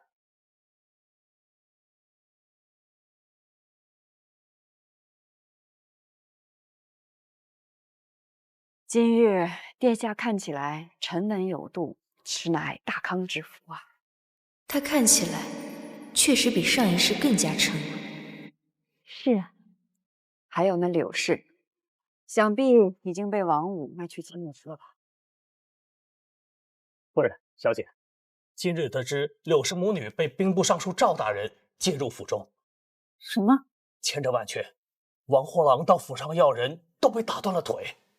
兵部尚书赵信廷，莫非就是他跟北夷勾结，害死父亲？还有，青州我族亲戚进京吊唁，现已在府上候着，几个族老在陪同。只怕不止吊唁这么简单啊。那是自然，父亲在世时跟青州本族并不算亲近，他们此时前来，想来是要逼你过继子嗣。过继子嗣？不错，唯有如此，他们才能名正言顺地瓜分或控制国公府。念念，这国公府娘是为你守的呀，娘只有你就够了。娘，别怕，兵来将挡，就算他们想要塞人进来，也得看看我们答不答应。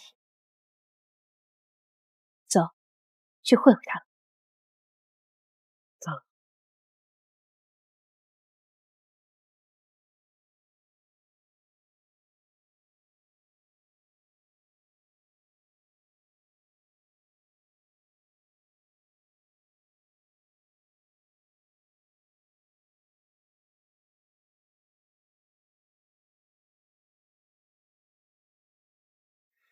你今日就去国公府，以族亲的名义拿到爵位继承权。我是族亲不假，可是这沈炼霸道的厉害，只怕……沈念最擅长用大义压人，你是沈侧族兄，这就是大义。要是争不到，就去告御状。听到了吗？是。弟妹啊，测第1年早逝，实在是家族中之大不幸。你与侄女年幼，守着陆大的府邸和爵位，实在是艰难。我们身为族亲，不能见视不管。多谢堂兄挂怀，我府中一切安好。哎呦，弟妹，这话可就见外了。这过日子里里外外柴米油盐的，哪样不需要男人张罗？这文侄媳妇话糙理不糙，按照宗法，五子成嗣，爵位当由族内过继的子嗣继承，以保沈家香火不绝，产业不落外姓之手。侧宫这一支，总不能断了祭祀。叔公言重了，过继之事还得从长计议。不过，月儿，你侧叔父生前最是英勇，一定要向他学习，撑起门户，照顾好你的沈母和念姐姐。多谢族老们费心了。先夫虽去，然我们母女尚在，加之陛下与皇后娘娘照拂，府中暂无需过继。糊涂！女子终究是外人，怎能继承家业？将来念念嫁人，这国公府难道要改成别姓？列祖列宗在天之灵，如何得安？你身为宗父，岂能如此自私？岂能如此自私？族老此言差矣。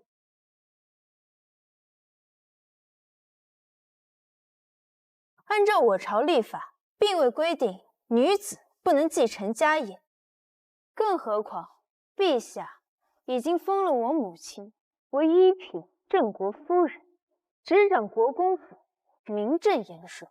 至于祭祀，我母亲自会打理，就不劳族公远在青州费心。放肆！长辈说话，哪有你这个丫头插嘴的份？苏安，这就是你教养的女儿，如此的金牙利嘴，不敬尊长。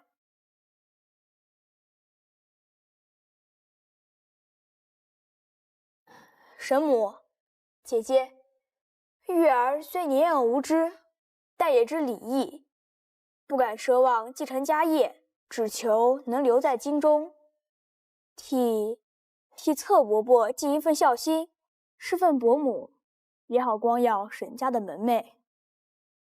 哦，不知堂弟在青州时读的是什么书？可曾学过在礼法里关于陈条与律祀的规矩？又可知道过继需要两厢情愿，更看重嗣子的品行，而不是一个随意的同姓孩童即可。宗法礼制，岂由得你一个女主来指挥了？唐伯父，礼法不外乎人情，更不敢违逆圣意。既然陛下将爵位赐给我父亲这一支，那么就该由我母亲和我这个嫡女继承遗志。若按照宗法，非要过继，难道说圣旨比不上族谱宗法？还是说唐伯父觉得陛下的恩典，我们沈家可以随意更改处置？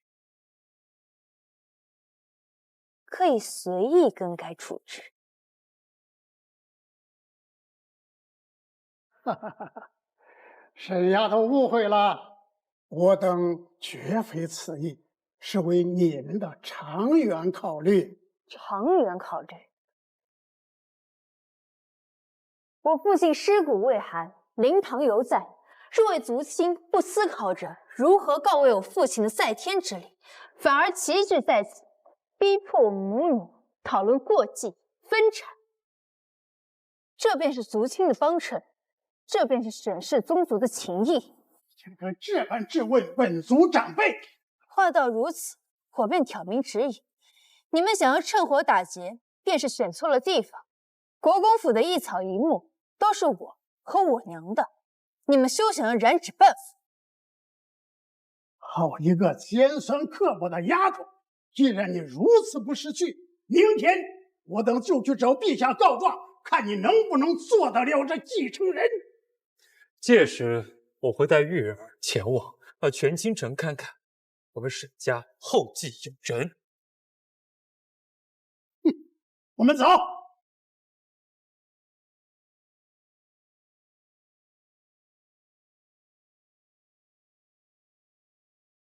他们竟敢去讨扰陛下，皇后和太子虽看重咱们，但这沈家之事，王家也不便过多干预。看来他们背后有靠山，定是沈云府在背后作害。不过，他们也翻不起什么风浪。你猜的没错，他们在沈燕面前果然什么都拿不到。那就去告御状。沈念再厉害，也不过是一位女子，女子怎能继承家业？本官果然没看错人。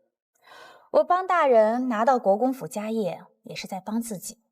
还有，我要提醒赵大人，可别让沈念查到他父亲的死因。他不会有机会。今日沈氏族老到御前状告国公府大小姐，此乃家事，朕不便插手，便将尔等召集前来，由你们自行商辩解决。若是沈氏族老占理，那便过继子嗣给国公夫人；若是沈念得胜，尔等便不要再提及此事了。谢陛下容恩。不保护亲，不可以为人；不顺乎亲，不可以为子。天地君亲师，长幼有尊卑，这是古法之训。而沈念目无尊长，眼无长幼，破坏礼法，品行不端，不配做沈家的继承人，就应该清除族谱，赶出家门。叔公对我说这些话，有些多余了吧？难道你承认你是这样的人？不知叔公可有听过这样一句话：长而无数者，老而不死，是为贼；老而不死，是为贼。陛下，仅此一言，便可知其品行。沈念，你为何说这样的话？回陛下，长幼有序是自古的道理，臣女也懂得尊重长辈，但臣女只尊重值得尊重的长辈。你是说他们不值得你尊重？古法说长幼尊卑，但也有说言传身教，和蔼可亲，品行端正，率先垂范，而这些根本就没有做到。简直是无礼！哪有女儿继承家业的事情？回陛下，臣女并非无礼，而是根据我朝律法，互婚律有载，互绝者其家业可以有在世女承分。臣女父亲虽去，但母亲健在，臣女亦是在世嫡女，承继家业合乎礼法。法理之外，尚有宗法，女子终究要嫁人。届时，这国公府岂不是要落于外姓人之上？沈族老此言差矣。本朝律法既已明文，便是陛下治国之策。莫非沈族老看来，这宗族规矩竟大过律法？老臣不敢。再者，各位族老口口声声说为了沈家香火，为了我父亲的身后事，可我父亲在世时，你们又做过什么？够了，做了家事，何必在御前喧哗？何必在御前喧哗？你倒是比许多朝臣更懂得律法呀。尔等还有何话要说？陛下，这女子张家终非长久之事。这沈玉给沈家嫡续血脉，品行端正，过继给侧帝这一脉，既能延续香火，又能保全沈家产业不落外姓之手，此乃两全之策呀。本宫倒觉得沈念这孩子聪慧果决，颇有将门之风。郑国公为国捐躯，留下这对母女已是不易。若是再要强行过继，逼他们将家业拱手让人，岂不是要寒了忠臣之心？母后所言极是，儿臣以为沈小姐既能护家门不被外事所夺，自然也能守住父亲的基业。赵爱卿，朕听闻你还将这些人接入府中招待，你以为如何？陛下，这些人千里迢迢来京吊唁，却被赶出家门，臣只是不忍心看他们流落街头，所以才将他们接入府内。那就劳烦赵大人，让他们长居赵府，吧。陛下，沈家家事，臣本不该知会，但无子则嗣，这确实是旧俗。回陛下，无子过继确是旧俗。臣女想为各位族老一个问题：若过继子嗣，当以何人为先？当然是血脉最近、品行最佳者。那沈玉堂弟可有其他兄弟？你什么意思啊？唐伯父育有3子，沈玉排行老2，长子沈觉年15，已考中秀才；幼子沈琦年8岁，聪颖好学。为何不选长子或者幼子，偏偏选12岁、文不成、武不就的沈玉？玉儿性情敦厚，因为沈玉最好控制，长子已有主见，幼子备受宠爱，唯有沈玉资质平庸，异于百步。若是过继，唐伯父便可借亲子之名，行掌国公府之实。到时候，这国公府的家业落入谁手，可就难说了。你胡说！小小年纪，心思如此歹毒，竟这般揣度长辈。此的言论简直是无理取闹。女不教，母之过。就这还国公夫人呢，连个女儿都教不好。我如何叫你，还轮不到你在这说三道四。你别以为当了国公夫人就了不得了，你不过是运气好罢了。大胆！你对陛下亲封的国公夫人也敢乱言？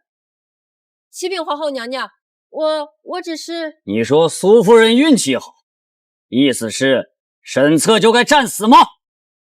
陛下恕罪，民女可不是这个意思，民女。朕看你就是这个意思，商辩不成，便恼羞成怒，恶言相向。来人，将这2人拖下去，掌嘴一摆，以示惩戒。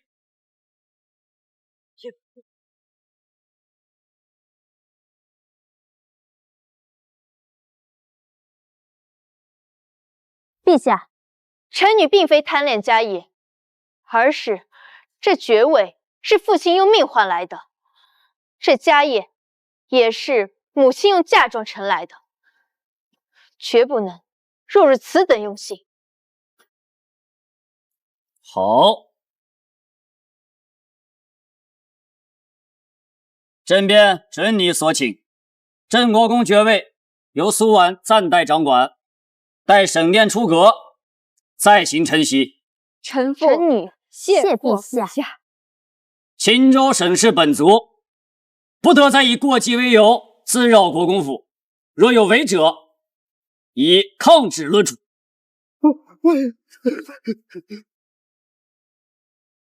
赵爱卿，臣在。你既熟知礼法，此事便由你来监督。若有族人再犯，朕唯你是问。臣遵旨。沈松，走。这般商辩下来，朕没有看到你半点为国公府，倒是另有所图。朕命你即刻离开，10年内不准入京。谢陛下。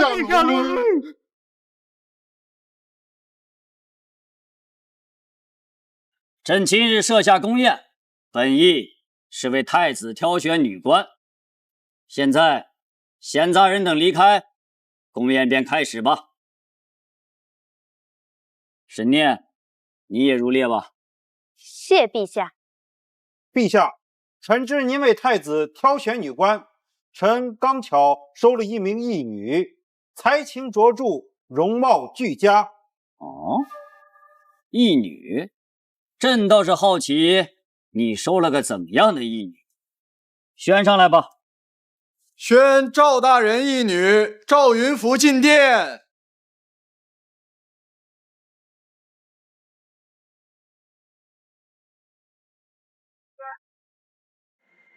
该来的还是来。上一世在宫宴上，沈云福被太子看中，选为进士。皇儿，你可有人选呢？父皇、母后，儿臣要选沈云福。此后，他便陪伴太子左右，太子对其情根深重，独宠他一人。只是不知这一世他会不会还寻沈云府。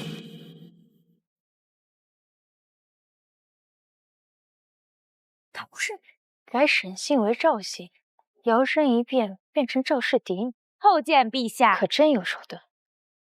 陛下，这就是臣的义女。皇儿，你可有详选之人啊？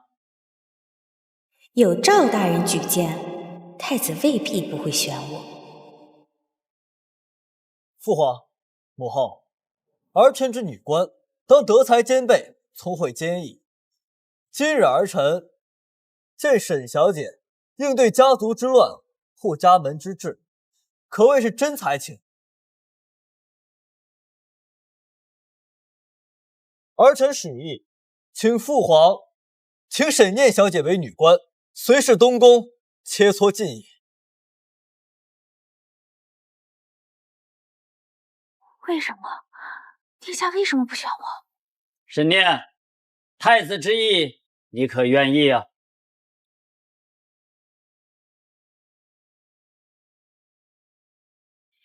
能陪伴太子殿下左右，是臣女的荣幸。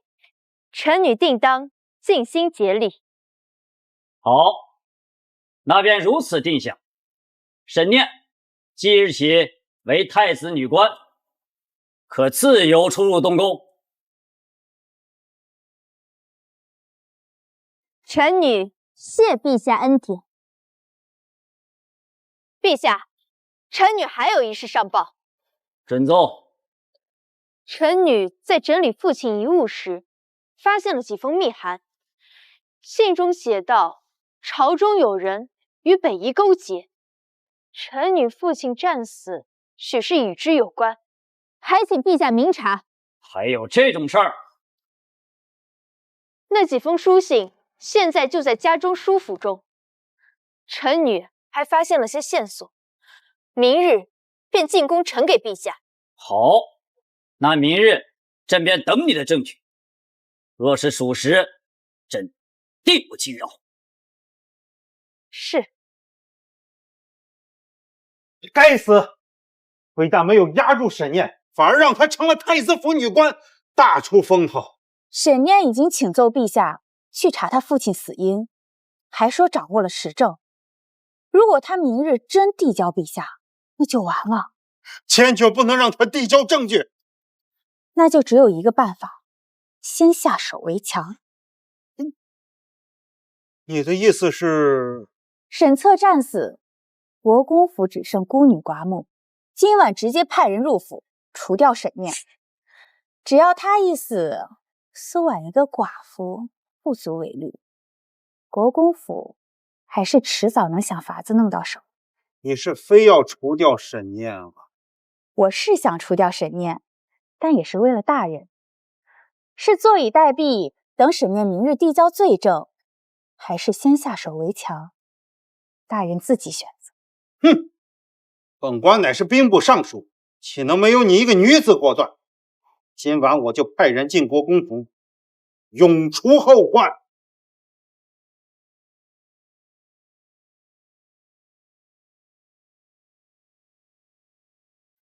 果然是你们张府，手腕如此生性，我轻松就能抢劫。闭嘴！都听好了，一会儿办完差事以后马上撤退，绝不可以留下任何把柄，明白吗？放心吧。好，休息。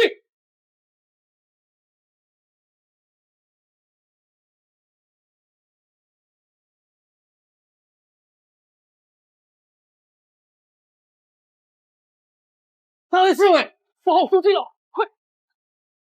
真有傻事，国公府只剩我母女俩，他们自然不会放在眼里，这才冒险，却不知闯入了陷阱。拿下他们，留活口。动手！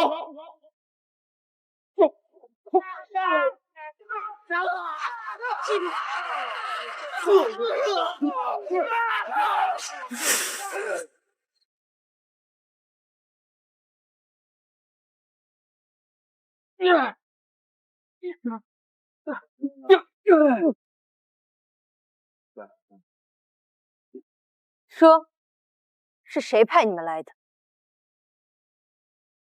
是谁派你来的？哼，你就算是不说我也知道，是赵尚书、赵敬亭派你们来的。一是找到并销毁我爹留下的证据，二是杀我灭口。念念小姐，何必跟他多费口舌？我们有的是办法让他开口。一定要快，要让赵敬亭措手不及。是，来走。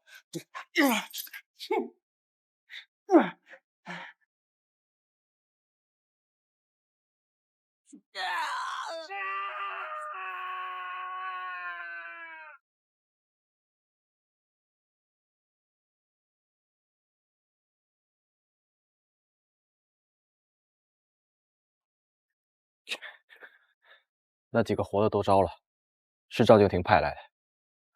这些口供能抓住赵敬亭吗？来前太子吩咐，若赵敬亭派人杀您，便直接抓他，不留余体。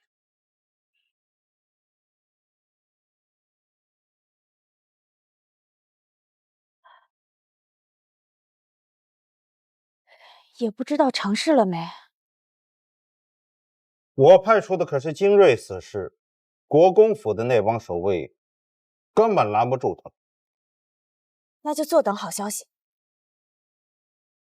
老爷，老爷，不好了，来了好多内侍，是来抓您的。什么？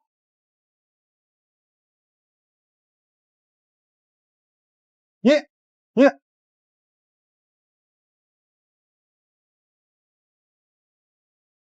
赵大人，我们又见面了。你好算计啊！白天在宫宴上故意那么说，就是为了引我上当。没错，事关重大，你自然会冒险。我猜，你这义女也给你出主意了。沈念，你心机太深，你不得好死！不是我心机深，是你太着急了，你巴不得我立刻死，这才中了我的圈套。念念小姐，人已经抓到，我等还要回去复命。赵大人，你们可以带走，他能不能交给我处理？太子吩咐过，全凭念念小姐做主。替我谢过太子。把人带走。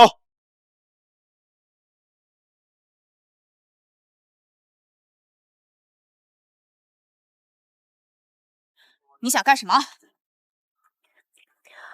我只是想让你们一家团聚罢了。人交给你了，这次再让他跑了，你的命也别想要。是，小姐，这回我一定不会让他再跑了。你别过来啊！你别过来！贱丫头，绕来绕去，最后还是绕到老子手里了。这回回去我就把你卖到窑子里去。走，走。沈云甫，你没有任何机会了。娘，赵敬亭已经伏法，沈云甫也得到了应有的报应，再也没人能威胁我们了。是啊，念念，这一切多亏了你呀。娘到现在才觉得这国公夫人的位置坐得安稳，这日子过得舒心。娘，我们会一直好好的。国公府是我们的家，我会守着它，也会守着你。我的念念长大了，以后娘就把这个家都交给你了。走。这一世，我终于改变了命运，护住了母亲，守住了家业，惩治了仇人。前路阴霾已然散尽，未来是掌握在我自己手中的锦绣前程。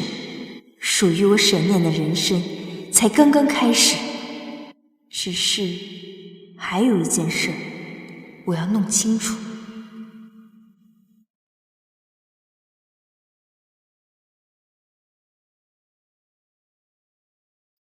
念念，你还不知道吧？那天晚上可是纯儿让我派华御医到你府上的。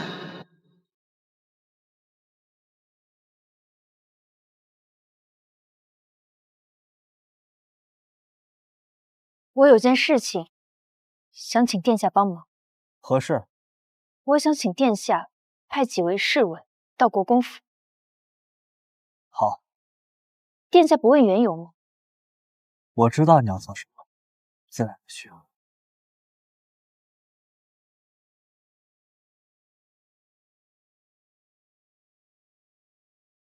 殿下那日为何要选我做你的女官，而不是沈云夫人？缘由我已说过了。就只是那些？那你觉得还有什么？